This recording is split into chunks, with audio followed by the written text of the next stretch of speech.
उत्तर प्रदेश के एक छोटे से गांव रामपुर में एक पुराना हवेली थी जिसे लोग भूतिया हवेली कहते थे। आप दोनों इधर कहाँ जा रहे हो? मैं और मेरी पत्नी शहर से घर वापस आ रहे हैं। इधर मत जाओ, हमारे गांव में एक जमींदार थे, उनके मरने के बाद उनकी हवेली से अजीब अजीब आवाज आने लगी है। कहा जाता था कि वहां रात को अजीब अजीब आवाजें आती थी।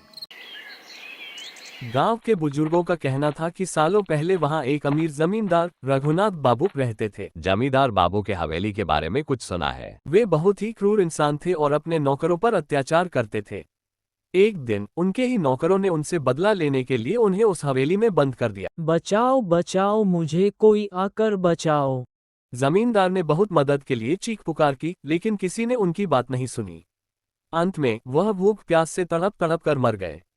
उनकी आत्मा वहीं भटकने लगी और हवेली भूतिया बन गई। समय बीतता गया, लेकिन कोई भी उस हवेली के अंदर जाने की हिम्मत नहीं करता था। फिर गांव में एक युवक आया जिसका नाम अजय था। वह बहुत साहसी और जिज्ञासु था। उसे भूत प्रेत जैसी चीजों पर विश्वास नहीं था। गांव वालों ने उसे उस हवेली के बारे में बताया, लेकिन उसने इसे एक अंधविश्वास समझा। रात को 12 बजे अजय और विक्रम टॉर्च लेकर हवेली की ओर बढ़े। हवेली के पास पहुंचते ही ठंडी हवा चलने लगी। चारों तरफ अजीब सन्नाटा था। जैसे ही वे अंदर गए, दरवाजा खुद ब खुद बंद हो गया। दोनों डर गए, लेकिन हिम्मत करके आगे बढ़े।